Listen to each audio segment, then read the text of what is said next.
አራዳ ፓርክና ወዳጅነት ፓርክ መካከል አፓርትመንቶች እንዲሁም ለንግድ ተመራጭ በሆነው በመሃል ተክለ ሃይማኖት የንግድ ሱቆችን ይዘንሎት መተናል። ቤተ መንግስት አቅራቢያ አራዳ ፓርክ ፊት ለፊት ከ30% እውነተኛ ቅናሽ ጋር በካሬ በ73500 ብር ብቻ ከባለ 1 እስከ ባለ 3 መኝታ አፓርትመንቶችን ከሜሪትስ ፕሮፐርቲ ይዘንሎት ቀርበናል። በጥሬ ገንዘብ ለሚከፍሉ 30% ቅናሽ የተደረገባቸውን ባለ 1 መኝታ በ3.6 ሚሊዮን ብር አጠቃላይ ክፍያ፣ ባለ 2 መኝታ በ6.9 ሚሊዮን ብር አጠቃላይ ክፍያና ባለ 3 መኝታ በ9.5 ሚሊዮን ብር አጠቃላይ ክፍያ አቅርበንሎታል። እንዲሁም ከ10% ቅድመ ክፍያ ጀምሮ በ3 ዓመት የግንባታ ሂደት እየከፈሉ የቤት ባለቤት ይሆኑ። በዚህ የመኖሪያ መንደር ውስጥ መዋኛ ገንዳ፣ ጂምናዚየም፣ ደረጃውን የጠበቁ ሰፋፊ ሊፍቶች፣ ምቹና በቂ መኪና ማቆሚያ ቦታዎች፣ ዘመናዊ የደረቅ ቆሻሻ ማስወገጃ፣ አውቶማቲክ ጄነሬተር የተገጠመለት የከርሰ ምድር ውሃና ለተለያዩ አገልግሎት የሚውል ሰገነትም በአንድ አካቷል። እንዲሁም በመሃል ተክለ ሃይማኖት ከአንድ ሳምንት ባልበለጠ ጊዜ የምናወጣቸው የንግድ ሱቆችን ቀድመው ለመመዝገብ ከታች ባለው ስልክ ይደውሎ። ሜሪትስ ፕሮፐርቲ አራዳ ፓርክና ወዳጅነት ፓርክ መካከል አፓርትመንቶች እንዲሁም ለንግድ ተመራጭ በሆነው በመሃል ተክለ ሃይማኖት የንግድ ሱቆችን ይዘንሎት መተናል። ቤተ መንግስት አቅራቢያ አራዳ ፓርክ ፊት ለፊት ከ30% እውነተኛ ቅናሽ ጋር በካሬ በ73500 ብር ብቻ ከባለ 1 እስከ ባለ 3 መኝታ አፓርትመንቶችን ከሜሪትስ ፕሮፐርቲ ይዘንሎት ቀርበናል። በጥሬ ገንዘብ ለሚከፍሉ 30% ቅናሽ የተደረገባቸውን ባለ 1 መኝታ በ3.6 ሚሊዮን ብር አጠቃላይ ክፍያ፣ ባለ 2 መኝታ በ6.9 ሚሊዮን ብር አጠቃላይ ክፍያና ባለ 3 መኝታ በ9.5 ሚሊዮን ብር አጠቃላይ ክፍያ አቅርበንሎታል። እንዲሁም ከ10% ቅድመ ክፍያ ጀምሮ በ3 ዓመት የግንባታ ሂደት እየከፈሉ የቤት ባለቤት ይሆኑ። በዚህ የመኖሪያ መንደር ውስጥ መዋኛ ገንዳ፣ ጂምናዚየም፣ ደረጃውን የጠበቁ ሰፋፊ ሊፍቶች፣ ምቹና በቂ መኪና ማቆሚያ ቦታዎች፣ ዘመናዊ የደረቅ ቆሻሻ ማስወገጃ፣ አውቶማቲክ ጄነሬተር የተገጠመለት የከርሰ ምድር ውሃና ለተለያዩ አገልግሎት የሚውል ሰገነትም በአንድ አካቷል። እንዲሁም በመሃል ተክለ ሃይማኖት ከአንድ ሳምንት ባልበለጠ ጊዜ የምናወጣቸው የንግድ ሱቆችን ቀድመው ለመመዝገብ ከታች ባለው ስልክ ይደውሎ። ሜሪትስ ፕሮፐርቲ አራዳ ፓርክና ወዳጅነት ፓርክ መካከል አፓርትመንቶች እንዲሁም ለንግድ ተመራጭ በሆነው በመሃል ተክለ ሃይማኖት የንግድ ሱቆችን ይዘንሎት መተናል። ቤተ መንግስት አቅራቢያ አራዳ ፓርክ ፊት ለፊት ከ30% እውነተኛ ቅናሽ ጋር በካሬ በ73500 ብር ብቻ ከባለ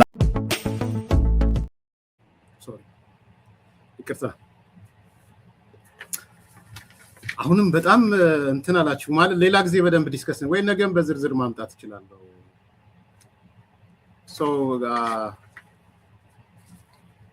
ስለ ድርድር ኦኬ 2 ደቂቃ ስጡኝና አጠር ያለ ነገር ላንሳ። ነምበር 1 የኔን አቋም ነው አይደል የምትፈልጉት? በዚህ ሰዓት ከነደብረ ጽዮን ጋር ድርድር መደረግ የለበትም ፒሪየድ በዚህ ሰዓት። ስለዚህ የኢትዮጵያ መንግስት በምንም ተአምር የነደብረ ጽዮን ጋር ሊቀመጥ አይገባም። ቁጥር 1 ይሄ የኔ አቋም ነው። የኢትዮጵያ መንግስት አቋም ምን እንደሆነ አላውቀው። ይሄ ማለት ግን በድርድርን በመርህ ደረጃ አለማመን ማለት አይደለም። በመርህ ደረጃ ድርድር ሁሌም መኖር አለበት። ይሄ ኃይል ግን የደብረ ጽዮን ቡድን ድርድር ያፈረሰ የፕሪቶሪያ ስምምነትን የማይቀበል የቀጠናው ብቻ ሳይሆን የጠቃላይ ወደ ምስራቅ አፍሪካ የኢትዮጵያ ብቻ ሳይሆን የምስራቅ አፍሪካ የሽብር ማግኔት የሆነ አለውበት የሚል የሽብር ማግኔት ሰብሳቢ የሆነ በማፍረስ ላይ ብቻ ፎከስ ያደረገ ኢትዮጵያን በማሳጣት ላይ ብቻ ፎከስ ያደረገ ኢትዮጵያን በማፍረስ ላይ ብቻ ፎከስ ያደረገ እኔ ስልጣን ላይ ካልመጣው ሰርዶ አይብቀል የሚል ከዚህ አካል ጋር የሚደረግ ድርድር ከአጭር ጊዜ አኳያ መኖር የለበትም።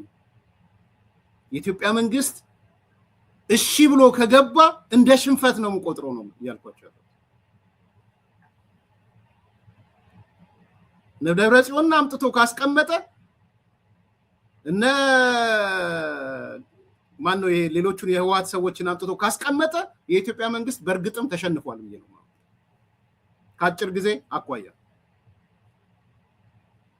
ኤንድ ክደት ነው ብዬ ማምናለሁ። ግልጽ እንድትሆን ማን የተካደው? የጌታቸው ረዳ ሰላም እፈልጋለሁ ሰላም ተካደ ባጭሩ። ከነደብረጽዮን ጋር መቀመጥ ማለት ሰላም መካድ ማለት ነው። ሰላምን መካድ ቢኮዝ ለኔ ነጌታቸው ረዳ ለሰላም ነው ጫማም ቢሆን እልሳለሁ ያለው ለሌላ አይደለም። እነ ጻድቃንን መካድ ነው። እነሱ ደጋፊ ሆኜ አይደለም። በፍጹም ሊካዱ አይገባም። አሁን ለነ ህወሓት የጀርባ እባጭ የሆኑባቸው ነጌታቸው ናቸው። ጊዜ ማጥፋት ያለብህ ከነጌታቸው ጋር ነው። ጊዜ ማጥፋት ያለብህ ከነጻድቃን ጋር ነው። አፍሪካ ህብረትም እደራደራው ካለ ከአጭር ጊዜ አኳያ እነጌታቸውን ነው መጥራት ያለበት። የድርድሩን ፊርማ ያልደረቀው ፊርማ የጌታቸውና የጻድቃን ነው። ይሄ አንዱ ጉዳይ ነው። ይሄ በመርህ ደረጃም ልክ ነው፣ በአስተሳሰብም ልክ ነው፣ በፖለቲካም አንፃር ሴራ ካሰብን ከሴራም አንፃር ልክ ነው። ነገር ግን ሁለተኛ ከጀርባ ተነጋግረህ ህዝብ ማቀው ከናንተ ጋር ማልነጋገረው ዲስ ስለሆነ ነው። የሽብር ማግኔቶች መሆናችሁን አቃለው።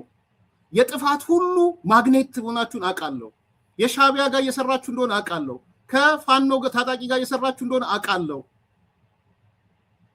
መከላከያ ልታፈርሱ አገር ልታፈርሱ እንደሆነ አቃለው። እነዚህ ነገሮች ተቆጠቡ ማለት ግን እንደ መንግስት ኃላፊነት አለበት ነው ያለው። ያን ነገር ማፈራረስ ከቻሉ በውስጣቸው ሪቮሉሽን አስነስተው የተሻሉ ሰዎች ከነሱ ውስጥም ከወጡ ያኔ ደግሞ ሰከንድ ፌዝ ይሆናል ማለት ነው። ስለዚህ ከአጭር ጊዜ አኳያ ከነጌታቸው ጋር ይሄ ነው ክሊር የሆነ ነገር ማንሳት ስለምፈልግ ነው። በዚህ እንጨርሰው። ሌላ ጊዜ ሐሳብ ካለ ጻፉልኝ።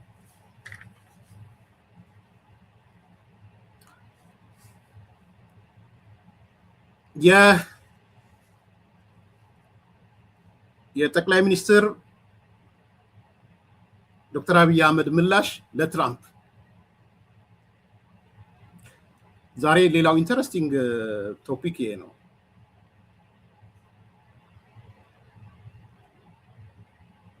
ጠቅላይ ሚኒስትሩ ለትራምፕ መልስ ሰጥተውታል ብዬ አምናለሁ። ዛሬ ያየነው ነገር እሱ ነው። ምናልባት ብዙ ሰዎችም ጥያቄ ጠይቀው ስለነበረ ለነዛ ጥያቄዎች ጠቅላይ ሚኒስትሩ መልስ ሰጥተዋል። በዛሬው ዕለት በ257 ሚሊዮን ዶላር የተገነባው የአይሻ 2 የንፋስ ኃይል ማመንጫ ስራ ጀምሯል። በዚህ ምርቃት ስነ ስርዓት ላይ ጠቅላይ ሚኒስትር አብይ አህመድ፣ የጅቡቲ ፕሬዝዳንት እስማኤል ጊሌ፣ የሶማሊያው ፕሬዝዳንት ሐሰን ሼህ መሐመድ፣ የኬንያው ፕሬዝዳንት ተወካይ የደህንነት ኃላፊው ተገኝተዋል። የአምባሳደሮች የቻይና በተለይ ሌሎችም ተገኝተዋል። ከአዲስ አበባ በ700 ኪሎ ሜትር ርቀት ላይ በሶማሌ ክልል አይሻ ከተማ አቅራቢያ የተገነባው የአይሻ 2 የንፋስ ኃይል ማመንጫ ፕሮጀክት የመጀመሪያ ምዕራፍ ግንባታ ተጠናቆ በይፋ ጀምሯል። እንግዲህ ይሄ ፕሮጀክት ወደ 32 ተርባይነሮች ተከላ የተካሄደበት ነው። ወደ 80 ሜጋዋት ያመነጫል ተብሎ የታሰበ ነው። ምዕራፍ 1 ነው የተጠናቀቀው። ሁለተኛው ምዕራፍ በአጠቃላይ ወደ 120 ሜጋዋት የሚያመነጨው ደግሞ ሁለተኛው ምዕራፍ ይጀምራል። ይሄ በጣም ዛሬ ትልቅ ሌላኛው ፓራዳይም ሽፍት ወደ የከፍታ ውይይት ማለት ነው። የጠቅላይ ሚኒስትሩ መልእክት በጽሁፍ እሱን ላንብብላችሁና ወደ መልሶቹ እንሄዳለን። በጽሁፍ የተገለጸውን ነገር አይቻለሁ። የጠቅላይ ሚኒስትሩን በዛሬው ዕለት ታሪካዊ የሆነውን የአይሻ 2 ንፋስ ኃይል ማመንጫ ፕሮጀክት በይፋ መርቀን ለአገልግሎት አቅርበናል። በሶማሌ ክልል የሚገኘው ይህ ግዙፍ ፕሮጀክት የኃይል ዋስትና የማረጋገጥ ስትራቴጂያችን አንድ የማዕዘን ድንጋይ ነው። ፕሮጀክቱ አመታዊ ኃይሉን የማመንጨት አቅሙ 467 ጊጋዋት በሰዓት ሲሆን ዘመናዊ ይሄም ለተረጋጋ የኃይል አቅርቦትና ለቴክኖሎጂ መራሽ ኢኮኖሚ ግንባታ ከፍተኛ ሚና ይጫወታል።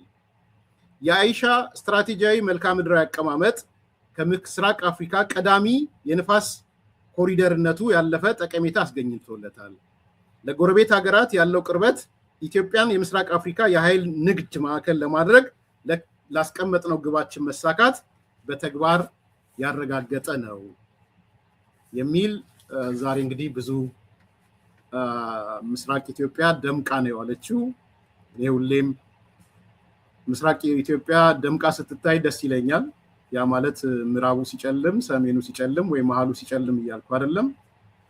ግን በቃ በምስራቅ ፀሐይ ሲወጣ በጣም አንዱ ደስ የሚለኝ ምስራቅ ላይ የሚወጣው ፀሐይ ነው እና ምናልባት ነገ ከነገ ወዲያ በዝርዝር እመለስበታለሁ የምስራቋን ፀሐይ አስፈላጊነት ማለት ነው።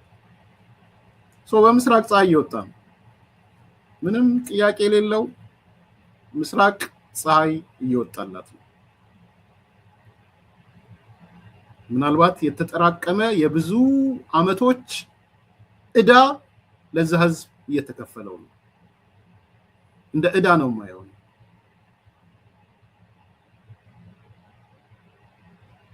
ያ ህዝብ ዕዳው እየተከፈለው ነው።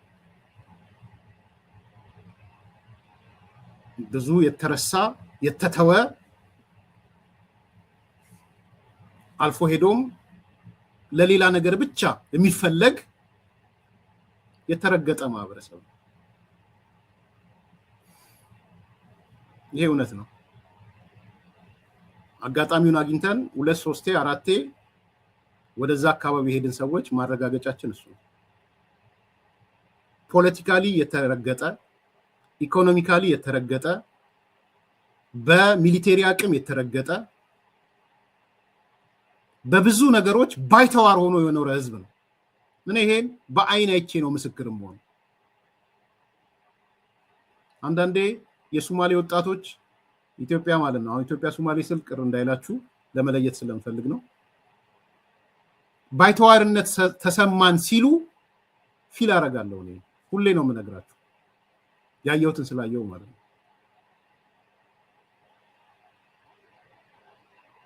ስለዚህ ያ በምስራቅ እየወጣ ያለው ፀሐይ፣ በምስራቅ ያለው ምልከታ ለኢትዮጵያ አዲስ የእይታ ምዕራፍ ነው።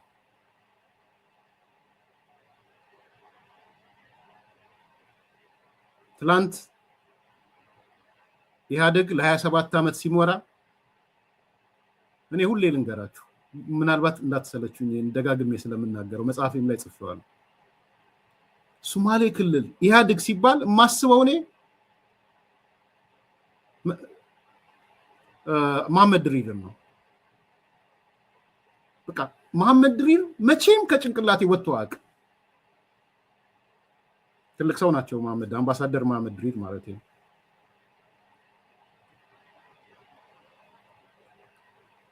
አምባሳደር መሐመድ ድሪር የቱሪዝም ሚኒስትር ነበሩ፣ ግብጽ የኢትዮጵያ አምባሳደር፣ አሁን ደግሞ የሀገራዊ ምክክር ኮሚሽኑ ኮሚሽነር ማለት ነው። ሁሌ በቃ ሶማሌ ክልል ሲባል ከኢህአዴግ ጋር ከተሳሰረ እሳቸው ነው ፊት ለፊቴ። የሆነ ነገር ሲሆን የሆነ ነገር ፊት ለፊታችሁ ይመጣል አይደል? እሳቸው ፊት ለፊቴ ነው የሚመጡ። ለምን የሚል ጥያቄ ጥሩ ነው። ለምን ደጋግሜ ነው ግን ማነሳው። እሳቸው ነግሬያቸዋለሁ። ባይዘው አሁን አሜሪካ ስንገናኝ ምክክር ኮሚሽኑ ላይ ተገናኝተን ነበረ። በጣም እየሳቁ ሰምቼ አውቃለሁ ምናምን አሉ። አምባሳደር ድሪር ልክ የኢህአዴግ ጉባኤ ይኸው ቪዲዮዎቹ ስላሉ ሂዱና ያዩት። ጉባኤው ገና ሲጀመር መጀመሪያ እጅ የምታዩት ለአቶ መለስ እጅ የምትወጣው የድሪር እጅ ናት። እሺ ድሪር ይለዋል አቶ መለስ ራሱ። እሺ ድሪር ነው የሚለው። እሺ ድሪር እጁን ሁሌ ገና እኮ ጉባኤው ሙዚቃ ተደርጎ ምን ተደርጎ ወደ ጉባኤው ገብተናል ተብሎ ሲጀመር ማለት ነው እጁን ያወጣል።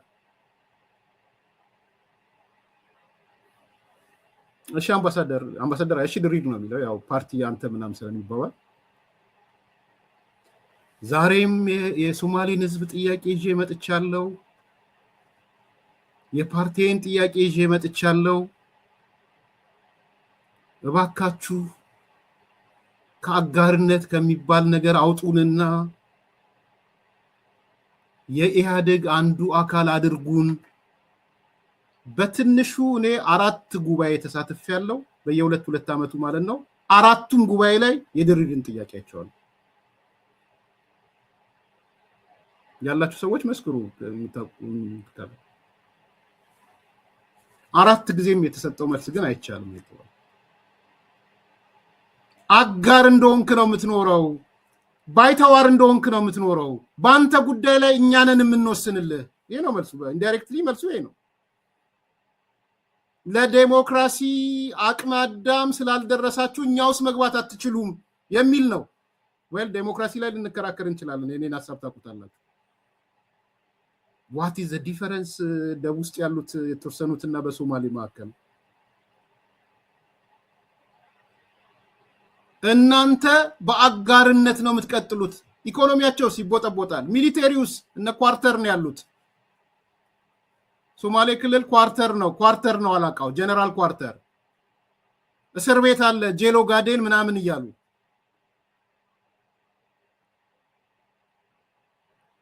ይሄ ቢያንስ የ20 ምናምን ዓመት ጥያቄ ነው። ፖለቲካ ጥያቄ ነው። ባይዘው በአገራችን ጉዳይ እንወስን ሲባል አይ ሁለተኛ ናችሁ እንጂ መወሰን አትችሉም። ምክንያቱም የሀገሪቱ ቁልፍ ወሳኝ የኢህአዴግ ስራ አስፈጻሚ ስለሆነ የኢህአዴግ ምክር ቤት ስለሆነ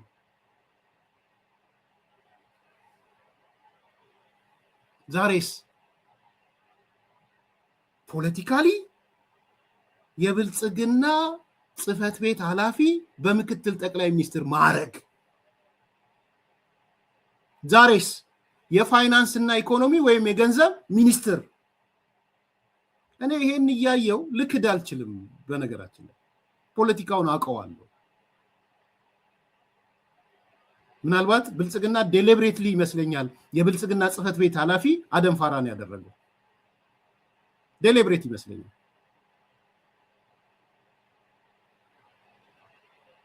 ከፓርቲ ተገለው፣ ከፖለቲካ ውሳኔ ተገለው፣ ከኢኮኖሚ ተገለው፣ ከማህበራዊ አገልግሎት ተገለው the only thing ጸጥታና ጸጥታ ብቻ። ጸጥታውም ደግሞ ጄሎ ጋዴን መስርተው እንስሳ ጅብ የሚታሰርበት ጅብ ነው የሚታሰረው በእስር ቤቶቹ። ኮንትሮባንድ፣ ወርቅ፣ ንግድ። ዛሬ ይሄ ነገር ተቀይሮ ምስራቅ አፍሪካ ፀሐይ ወጥቶ ስናይ፣ ምስራቅ ኢትዮጵያ ፀሐይ ወጥቶ ስናይ የሚከፋን ከሆነ አንተ ኢትዮጵያዊ አይደለም፣ ዘረኛ ነህ። እንደዛ ከሆነ ዛሬ ተቃዋሚዎቹ ማነው መሐመድ ሐሰን ፕሮፌሰር ዘሶኮል ፕሮፌሰር ኮተሽክተቱና ሶማሌ ክልልማ ተለውጧል፣ ኢኮኖሚው ተለውጧል፣ ምኑ በኪያስ ባይን ይታያል። ምክንያት ግን ሲሰጥ ውጭ ያሉ ሶማሌዎች ወደ ሀገራቸው ስለገቡ ነው። ይሁናው ለውጥ እኮ ነው ወደ ሀገራቸው መግባታቸው። ወደ ሀገራቸው ገብተው ሀገራቸው መቀየራቸው የለውጡ ውጤት ነው። አልካደሜን። ስለዚህ ከአጋርነት ወጥተው ከባይተዋርነት ወጥተው እናንተ ጋር ጸጥታ ከተጠበቀ ይበቃል፣ ከጸጥታ የተሻገረ ነገር ሊኖር አይገባም ከሚለው ወጥተው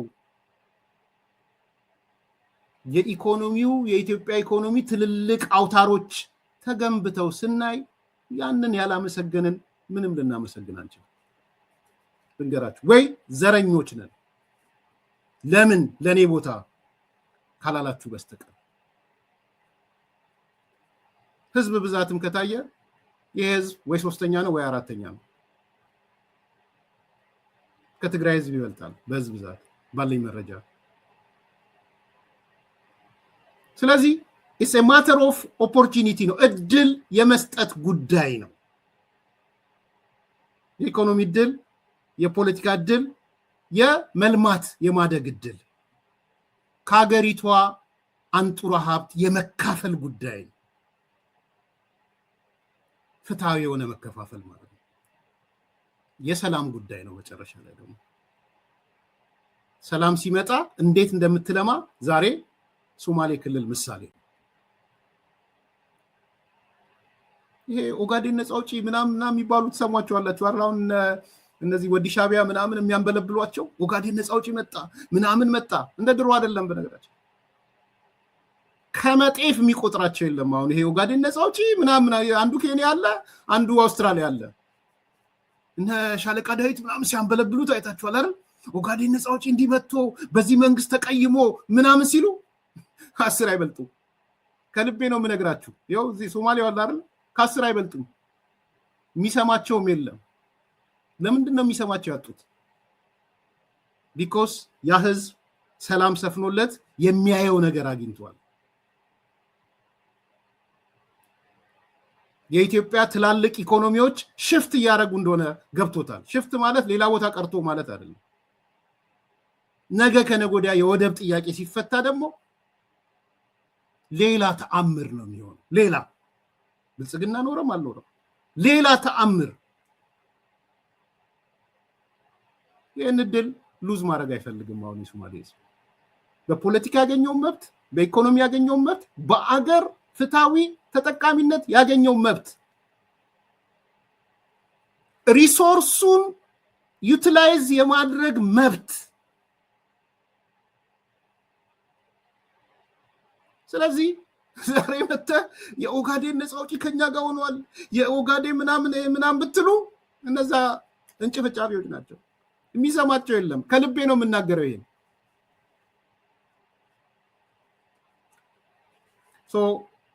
በምስራቅ ፀሐይ እየወጣ የከተማ ልማት እያየነው ነው። የኢንዱስትሪ ልማቱን እያየነው ነው። ኢንፍራስትራክቸሩን እያየነው ነው። ሌሎች መዝናኛ ቦታዎችን እያየን ነው። የኢነርጂ እያየን ነው። ዝርዝር ነገር መመለስ ይችላሉ።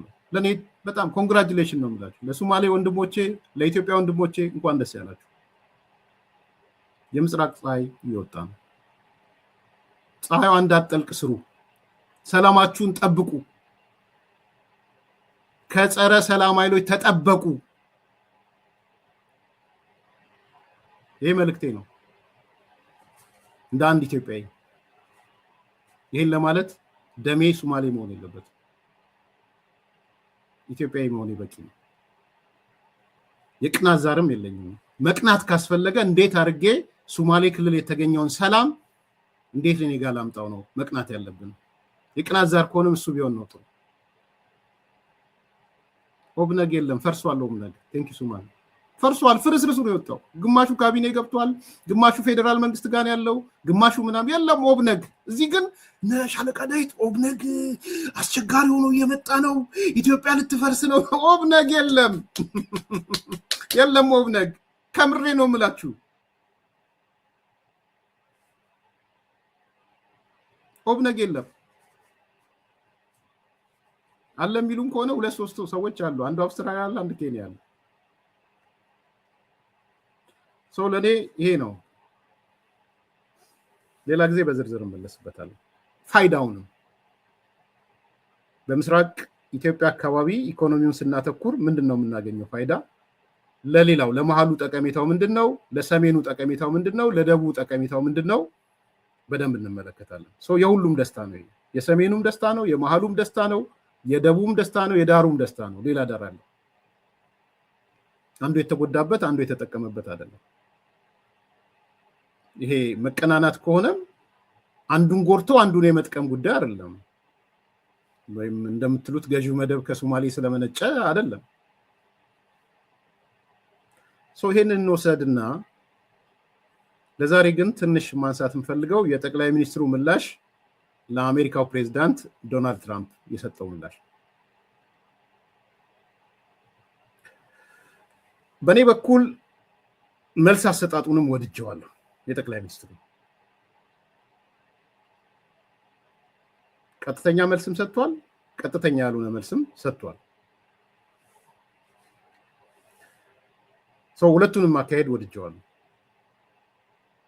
ቀጥተኛ መልስ በቀጥታ የሰጣቸው አሉ፣ ዛሬ የምናነሳቸው። በተዘዋዋሪ ደግሞ ለትራምፕ የሰጠው መልስ አለ። እንግዲህ አንዳንዴ ሊደርሺፕ ላይ ለማን ምን አይነት መልስ ነው የምትሰጡት የሚለው ማተር ያደርጋል። በነገራችን ላይ አንዱ ኮሚኒኬሽን አይደል፣ ተግባቦት አይደል? አንዱ ምን አይነት ተግባቦት ነው የምትጠቀሙት? ቀጥታ ኮንፍሮንት ማድረግ ነው የሚሻለው እንደወጣ ምን አባ እንደምን እንደ ያልክ እንዲማትክ አይደለም ምናምን ብላችሁ ነው ኮንፍሮንት የምታደርጉት ወይስ በአግባቡ ሜሴጃችሁን የምታስተላልፉበትን አጥነታችሁ አስባችሁ ሜሴጃችሁን በዛ ነው ዲሊቨር የምታደርጉት? ይሄ ኮሚኒኬሽን አንዱ ጥናት ነው። ባይዘው ሊደርሺፕ ላይ ሊደርሺፕ አንዱ ኮሚኒኬት ማድረግ ሰው እኔ በጣም የተጠና ነገር አይቻለሁ። የጠቅላይ ሚኒስትሩ መልስ በተዘዋዋሪም በቀጥታም የተጠና መልስ ነው። ለማን? ለትራምፕ። ትራምፕ ዳይሬክት ኮንፍሮንት የምታደርጉት ሰው አይደለም።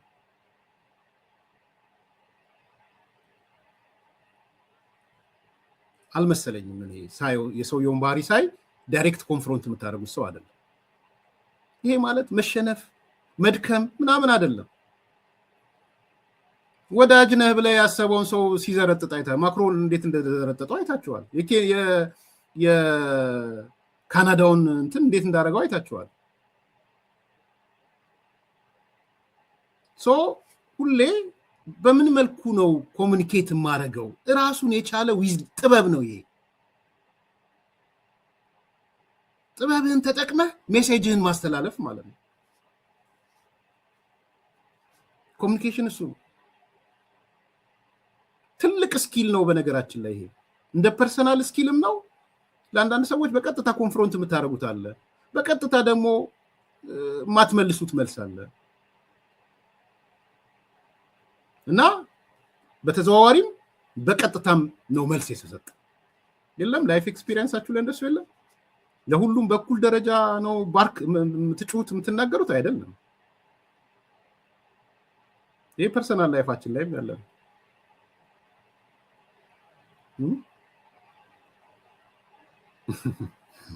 አይመስላችሁ? ራሱ ኮሚኒኬሽን ጥበብ እኮ ነው አንዱ።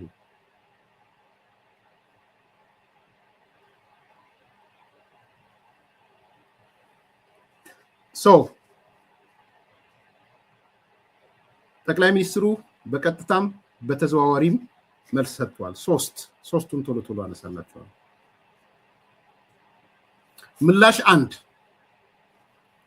ምላሽ አንድ በፎቶግራፍ የተሰጠ ምላሽ ለኔ በፎቶግራፍ መልስ ተሰጥቷል። አሳያችኋለሁ። ምላሽ 2 በንግግር ምላሽ የተሰጠ። ምላሽ 3 በዲፕሎማሲ ነው የተሰጠ። ሶስቱንም ምላሾች ዴሪቬቲቭ ነው ዲፕሎማሲ። ሶስቱም መልሶች ቀጥታ ወደ ትራምፕ የሚያነጣጥሩ ናቸው። በፎቶ በንግግርና በተዘዋዋሪ ዲፕሎማሲና በሚዲያ ማለት ነው። ትራምፕ ላነሳቸው ጥያቄዎች በሙሉ ማለት ነው። ምንድን ነው ያነሳው? እንስማው ትንሽ።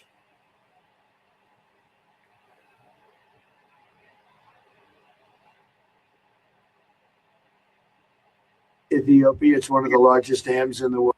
The dam that's been built in Ethiopia, it's one of the largest dams in the world, the largest dam in Africa, but it's one of the largest dams anywhere in the world. It was financed by the United States, and it basically blocks the Nile River. You know, when I think of Egypt, I think about the Nile more than any other place, in all fairness, but it goes through Ethiopia. And a dam was built, a very big one, very, very big one. And here I come back, and it's become a very dangerous issue, the dam. And I'll see if I can get that back on track.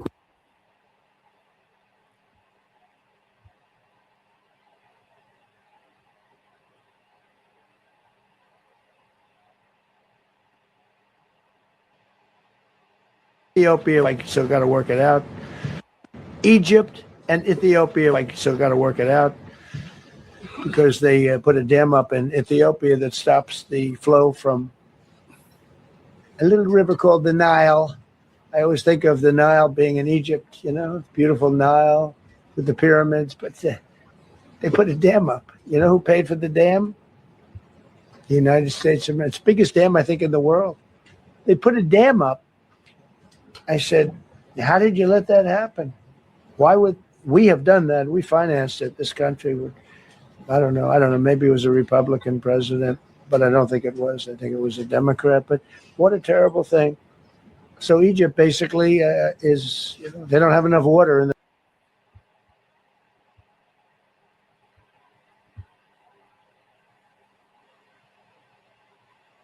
Ethiopia, like, still got to work it out.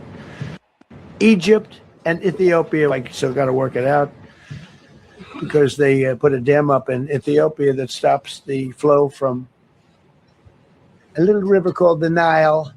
I always think of the Nile being in Egypt, beautiful Nile with the pyramids, but they put a dam up. You know who paid for the dam? The United States. It's the biggest dam, I think, in the world. They put a dam up. I said, how did you let that happen? Why would we have done that? We financed it. This country would, I don't know. Maybe it was a Republican president, but I don't think it was. I think it was a Democrat. But what a terrible thing. So Egypt basically is, they don't have enough water in the Nile. And they use that for a lot of things, including entertainment and travel and tourism and everything. I mean, I don't know. They got a big dam. I got to work that one out now, too.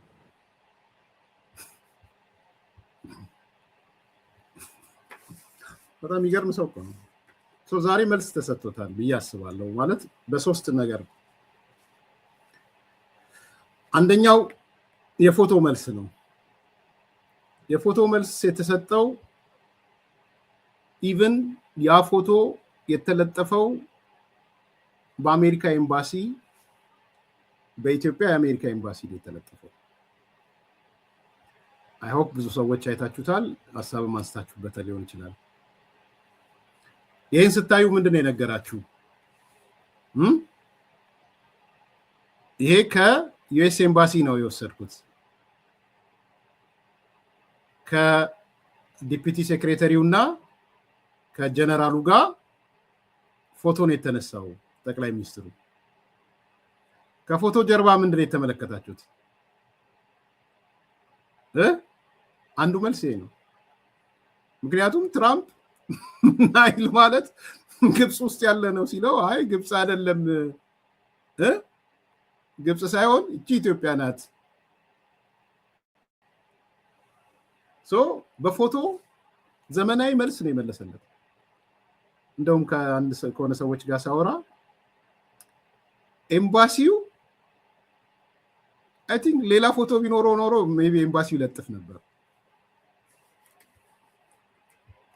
እንደዛ ታምናላችሁ? እና አይ ዶንት ኖ፣ እኔ መረጃ የለኝም፣ ምንም የውስጥ መረጃም የውጭ መረጃም የለኝም። እንዲሁ ዝም ብለን ከቤተሰብ ጋርም ስናወራ ሌላ ፎቶ ቢኖር ኖሮ ምናልባት ኤምባሲው ሌላ ፎቶ ይለጥፍ ነበረ። ቢኮዝ ትርጉሙ ትልቅ ነው ይሄ። አዎ ፕራይም ሚኒስትር ኦፊስ ውስጥ ያለ ፎቶ ነው። ልክ ነው እኮ፣ እሱን ነው እያልኳቸው ያለሁት። ፕራይም ሚኒስትር ኦፊስ ውስጥ ሆኖ ግን ምናልባትም ከጀነራሉና ከዲፒቲ ሴክሬታሪው ጋር የተነሷት ፎቶ እቺ ፎቶ ብቻ ናት ማለት ነው አንድ ላይ። ወይም ደግሞ ተባባሪዎች ናቸው እነዚህ ሰዎች። እግዚአብሔር ይስጣቸው እንደዛ ከሆነ። በቅን ልቦና ከወሰድ ነው ኤምባሲውም ተባባሪ ነው፣ ሌሎችም ተባባሪ ናቸው ማለት ነው።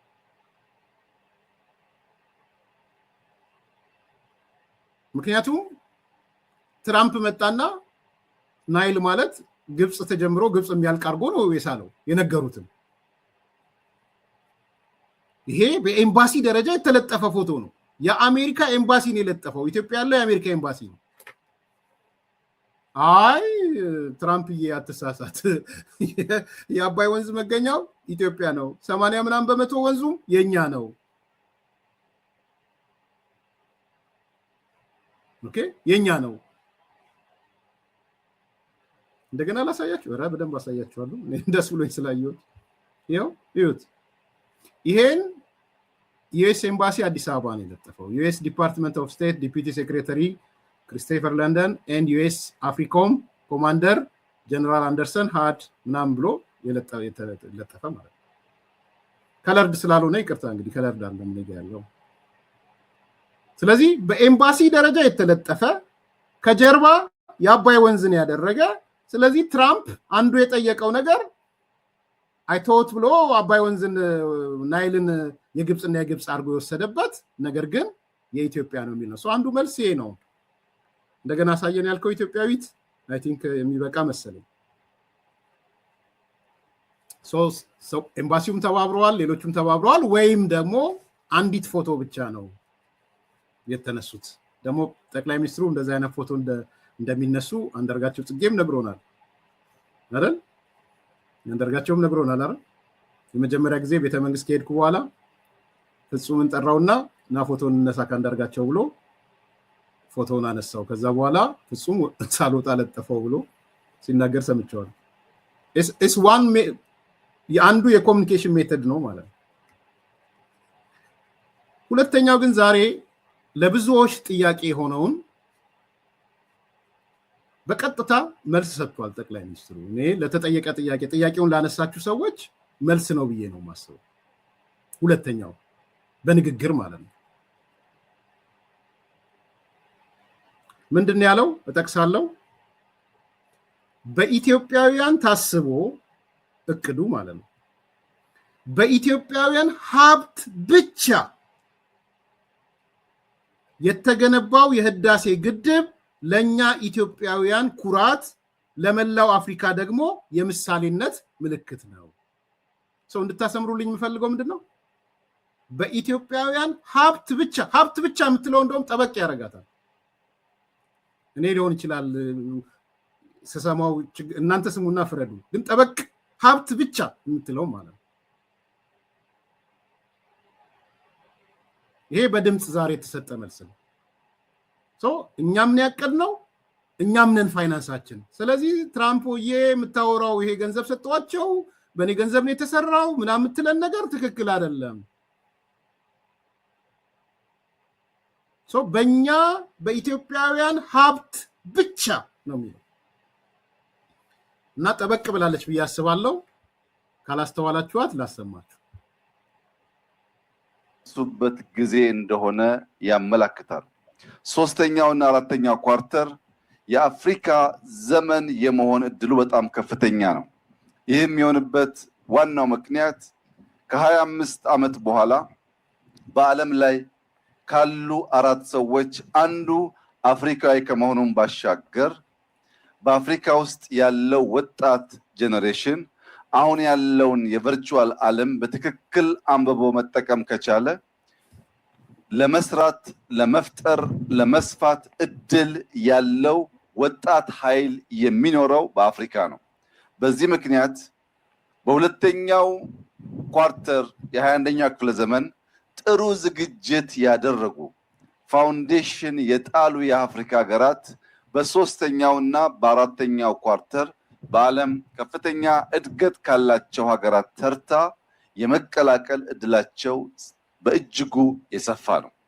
ይህ እድል በልጆቻችን መታየት እንዲችል የእድገት ፋውንዴሽንስ ለይተን እነዚያ ላይ ማተኮር ይገባናል።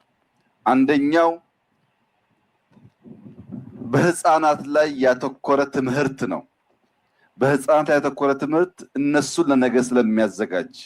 ሁለተኛው ኢንፍራስትራክቸር ነው። ኢንፍራስትራክቸር ሲባል መንገድ፣ ቴሌኮሙኒኬሽን፣ መብራት ያካትታል። በተለይ የመብራት እድገት በ20ኛው ክፍለ ዘመን አጋማሽ በኋላ እድገት ያረጋገጡ ሀገራት ምንም እንኳን ኢኮኖሚክ እድገት ያረጋገጡ ቢሆንም በነበረው የኢነርጂ አመራረት ችግር ምክንያት በተፈጥሮና በዓለም ላይ ጥቁር ጠባሳ የጣለ እድገት ነበር። በአንድ በኩል የዓለምን ኢንቫይሮንመንት የጎዳ፣ በሌላ በኩል ደግሞ እድገት ያረጋገጠ ጉዞ ነበር።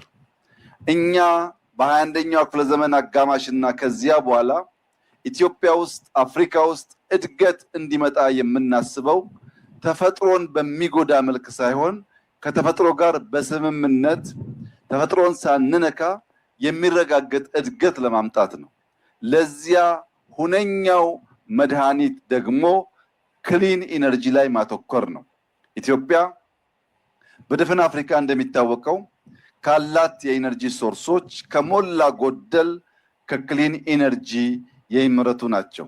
ለዚህም አንዱ ማሳያው የአፍሪካ ግርማ ሞገስ፣ የአፍሪካ የመቻል ማሳያ፣ የአፍሪካ ህዝቦች ከፈለጉና ከወደዱ እንዲሁም ከተደመሩ አንጋፋ ስራ ጀምረው ሊጨርሱ እንደሚችሉ ያሳየው በኢትዮጵያውያን ታስቦ በኢትዮጵያውያን ሀብት ብቻ የተገነባው የህዳሴ ግድብ ለኛ ለኢትዮጵያውያን ኩራት፣ ለመላው አፍሪካ ደግሞ የምሳሌነት ምልክት ነው።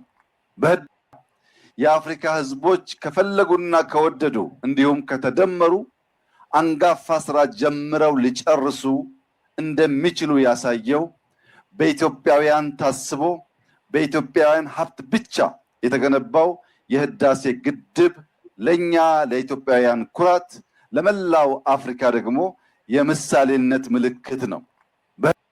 በኢትዮጵያውያን ታስቦ በኢትዮጵያውያን ሀብት ብቻ የተገነባው የህዳሴ ግድብ ለኛ ለኢትዮጵያውያን ኩራት፣ ለመላው አፍሪካ ደግሞ የምሳሌነት ምልክት ነው። በኢትዮጵያውያን ታስቦ በኢትዮጵያውያን ሀብት ብቻ የተገነባው የህዳሴ ግድብ ለኛ ለኢትዮጵያውያን ኩራት፣ ለመላው አፍሪካ ደግሞ የምሳሌነት ምልክት ነው። በቃ ደጋግሜ ያሰማችሁ ያው የሆነች እንትኑ ላይ በኢትዮጵያውያን ሀብት ብቻ የምትለው እኔ ብቻ ነኝ ጠጠር ያለችብኝ ወይስ የሆነ ውስጡ የሆነ እንትን ነገር አለ? ስትሮንግ ነገር የለውም አለው አይደለ? ኮሚኒኬሽኑ ላይ ሰው በዚህ መልኩ መልስ ይሰጣል ማለት ፈልጌ ነው። ብድግ ብለህ መተህ ትራምፕ ማለት እንዲህ ነህ ኬት ያመጣው ምናምን ብትል ነው በኢትዮጵያውያን ብቻ ነው የተገነባው። እቅዱም የታሰበውም በእኛ ነው፣ ፋይናንሱም እኛ ነው። በቃ ዳሴት ምን አስኬደህ ሩቅ እኔ ይሄ ብዙ ለጠየቃችሁ በግልጽ ይናገሩ ምንድነው ላላችሁ ሰዎች አይ ቲንክ መልስ የተሰጠ ይመስለኛል። በኢትዮጵያውያን ታስቦ በኢትዮጵያውያን ሀብት ብቻ የተገነባው ይሄ ሁለተኛው መልስ ነው።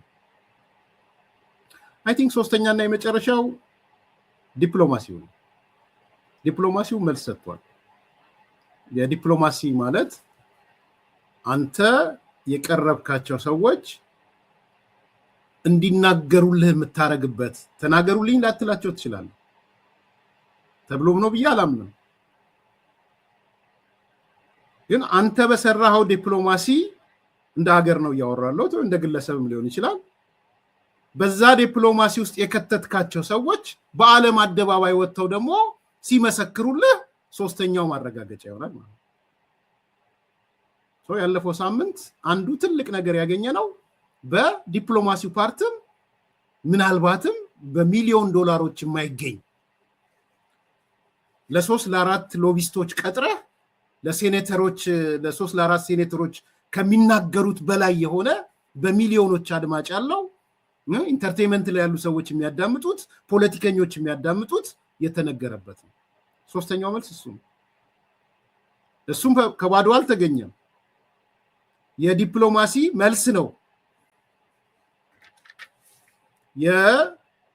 የባርቤዶሷ ጠቅላይ ሚኒስትር ኢትዮጵያ ባትመጣ ኖሮ ባታየውና ባትመለከተው ኖሮ ያንን መልስ አትሰጥም።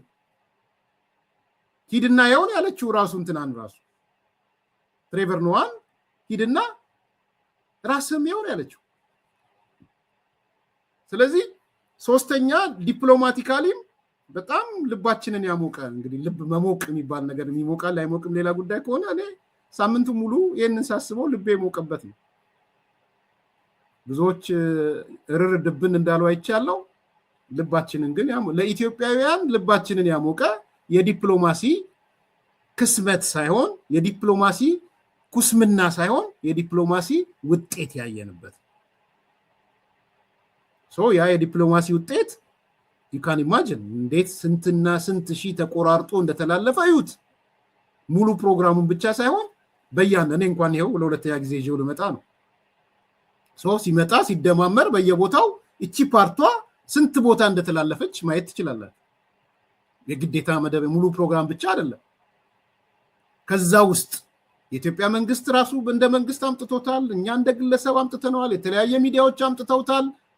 ስለዚህ ያ ሁሉ የፈጠረው ነገር በጣም ትልቅ ውጤት አድርጌ ነው ማስበው። ሶስተኛው መልስ እሱ ነው የሚመስለኝ። Sure. If they don't have a chair at the table for you, bring your folding chair. And that's what we've had to do. I like that. Bring our folding chair to the table. That's sort of what Ethiopia has just done. I mean, Exactly. what we're just speaking about is Ethiopia has been trying for a long time to build a dam, and I know it hasn't come without its political, sensitivities with Egypt and other countries that are downstream from the Nile, but it's really revolutionary what they've done, because Absolutely. Ethiopia wanted to build a dam that they needed to generate electricity for a region that covers how many millions of people? Well, the population of Ethiopia is over 100 million. You're right. And only, I think, just over 50% of their population have access to electricity. Yeah. And if you talk to anyone about the story of Africa, the biggest problem in Africa is that when the world is talking about technology, 600 million people out of 1.4 billion do not have electricity. Yeah. And the World Bank is committed to doing 300 million, and I thank Ajay for that. But what's happening to the other 300 million? Mm-hmm. The world has more than enough money to finance it. And the fact that they're using a dam means that they're using renewable energy that is not becoming a drag on the planet as well. But how they funded it was fascinating. That's the story of resilience. I mean, that's the most fascinating So story. the They asked for a international- loan from the international bank. And the bank's international community refused to fund it for whatever reasons. And the Ethiopians turned inward. And between the central bank and the banks in Ethiopia and the ordinary citizens. It's a mind-blowing story. Buying bonds, citizens giving donations. And I said to the Prime Minister 2 days ago when we opened it to Abiy, I said, look, you know that this is the 21st century Adwa.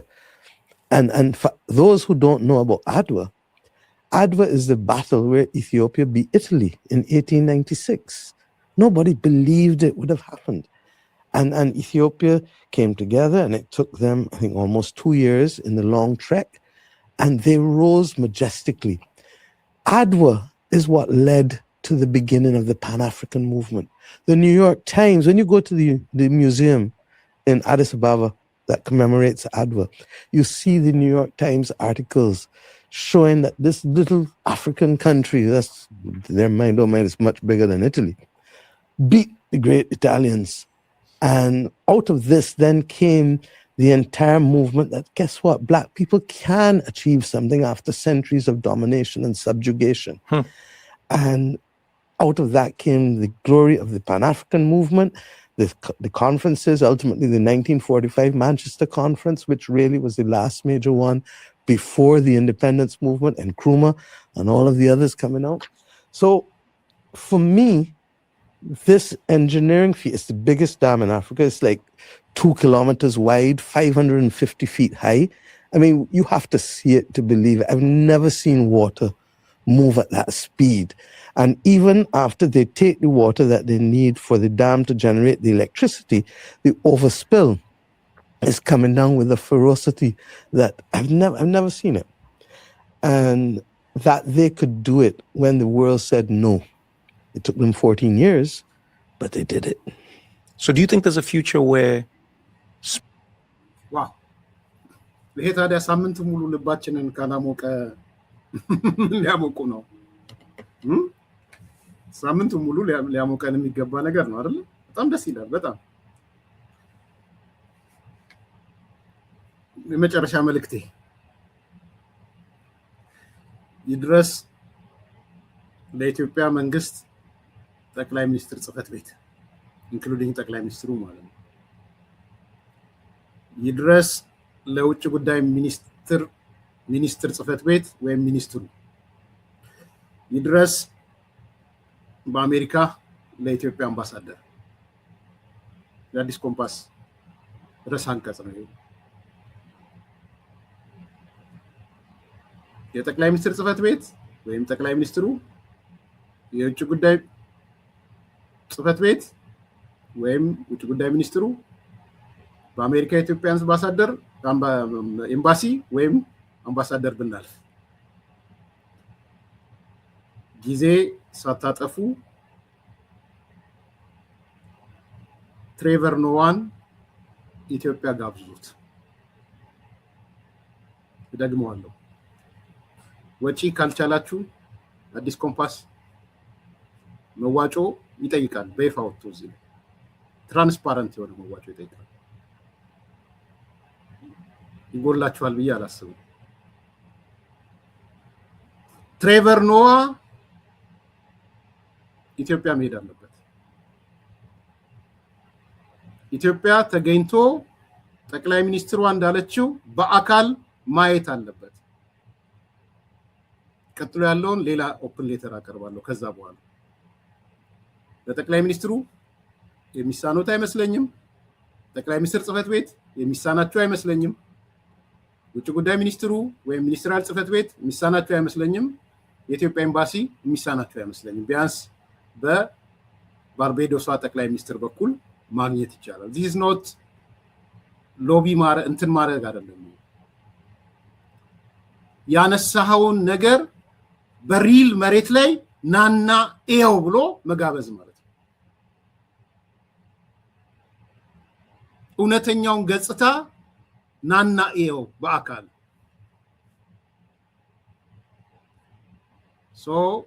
ለዚህም ይሆን ፋይናንስ እንዳልኩት እኔ ማዋጣት ካለብን እናዋጣለን።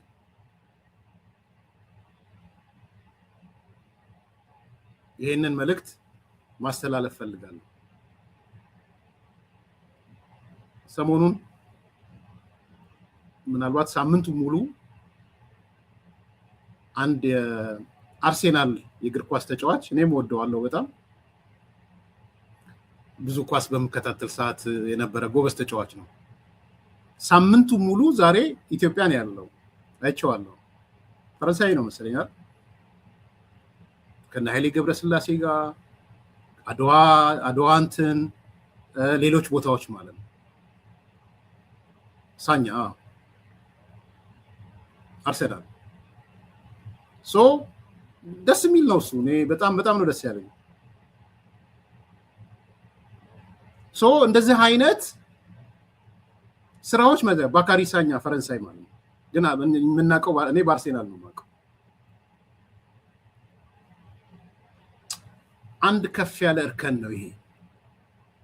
ምናልባት እነሳኛ የተፈለጉት የአፍሪካ ህብረትን ጥያቄ ለማቅረብ የአፍሪካ ኳስ ጨዋታን ለማቅረብ ነው የሚል ነገር እያየው ነው መሰለኝ። ኢትዮጵያ ልትጠይቅ ነው የአፍሪካ ኳስን ዋንጫ ሆስት አደርጋለሁ ብላ። እሱም አንድ ነገር ነው።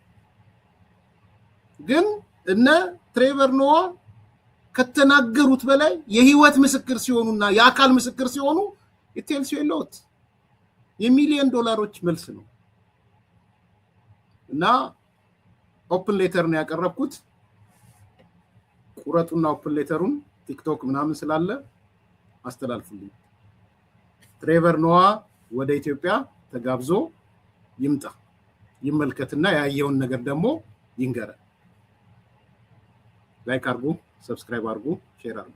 መልካም አራዳ ፓርክና ወዳጅነት ፓርክ መካከል አፓርትመንቶች እንዲሁም ለንግድ ተመራጭ በሆነው በመሃል ተክለ ሃይማኖት የንግድ ሱቆችን ይዘንሎት መተናል። ቤተ መንግስት አቅራቢያ አራዳ ፓርክ ፊት ለፊት ከ30% እውነተኛ ቅናሽ ጋር በካሬ በ73500 ብር ብቻ ከባለ 1 እስከ ባለ 3 መኝታ አፓርትመንቶችን ከሜሪትስ ፕሮፐርቲ ይዘንሎት ቀርበናል። በጥሬ ገንዘብ ለሚከፍሉ 30% ቅናሽ የተደረገባቸውን ባለ 1 መኝታ በ3.6 ሚሊዮን ብር አጠቃላይ ክፍያ፣ ባለ 2 መኝታ በ6.9 ሚሊዮን ብር አጠቃላይ ክፍያና ባለ 3 መኝታ በ9.5 ሚሊዮን ብር አጠቃላይ ክፍያ አቅርበንሎታል። እንዲሁም ከ10% ቅድመ ክፍያ ጀምሮ በ3 ዓመት የግንባታ ሂደት እየከፈሉ የቤት ባለቤት ይሆኑ።